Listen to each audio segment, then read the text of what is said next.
The most important thing is that you have a vision, that you have a goal. Because without that vision and without that goal, again, you're drifting around and you're never going to end up anywhere. People don't become successful just by accident. You know, I mean, maybe the guy that found gold in California and started the gold rush, but don't count on that. That's the one in a lifetime kind of a situation.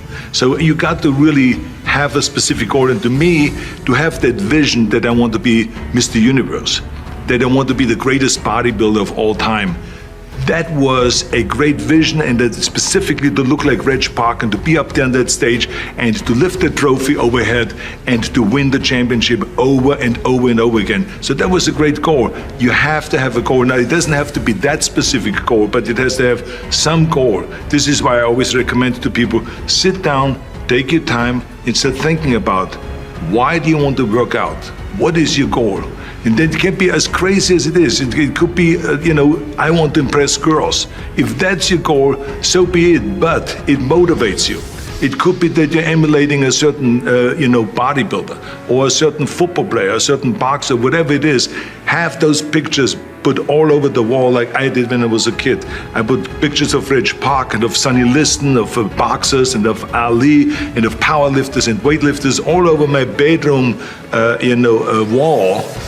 So that every day when I go to sleep, every day when I wake up, I look at those pictures and they motivate me. You need that motivation, and then therefore you have this kind of imprint in front of you all the time, and you know exactly what you're chasing. And this is why I always smiled when I was in the gym. People always came up to me and says, why are you smiling? You're working out 5 hours a day. You're doing the same as the other guys, but the other guys have a sour face. They're pissed off that they have to do another rep or another set or something. I looked forward to another 1,000 reps of sit-ups. I looked forward to another 500 pounds of leg press or squat. I looked forward to doing more and more curls until my arms fall off. Why? Because I knew that every rep that I did and every set that I did and more weights that I lifted, I get one step closer to turning that vision into reality.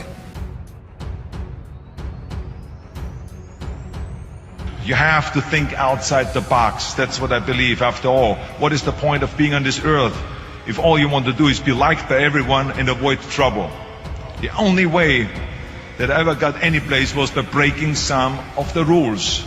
After all, I remember that after I was finished with my bodybuilding career, I wanted to get into acting and I wanted to be a star in films. You can imagine what the agents said when I went to meet all those agents. Everyone had the same line, that it can't be done. The rules are different here. It says, look at your body. You have this huge, monstrous body, overly developed, that doesn't fit into the movies. But, I didn't listen to all this. These were their rules, not my rules. I was convinced I could do it. That if I worked as hard as I did in bodybuilding, 5 hours a day, and I started getting to work, I started taking acting classes, took English classes, took speech classes, dialogue classes, accent removal classes I even took. I broke through and I started getting the first parts in TV, Streets of San Francisco. Lucille Ball hired me. I made Pumping Iron, Stay Hungry, and then I got the big break in Conan the Barbarian. And there the director said, if we wouldn't have Schwarzenegger, we would have to build one. Now think about that. And then when I did Terminator, I'll be back. Became one of the most famous lines in movie history, all because of my crazy accent. Now think about it, the things that the agent said will be totally a detriment and will be impossible for me to get a job, all of a sudden became an asset for me. All of those things, my accent, my body and everything. So it just shows you never listen that you can't do something. And you have to work your way up, of course, run for something else first. I mean, it was the same when I ran for governor. The same lines that you have to work your way up, it can't be done. And then, of course, I ran for governor, and the rest, of course, is history. They said you have to start with a small job as mayor, and then as assemblyman, and then as lieutenant governor, and then as governor. And they said, that's the way it works in a political career. I said, I'm not interested in a political career. I want to be a public servant. I want to fix California's problems and bring people together and bring the parties together.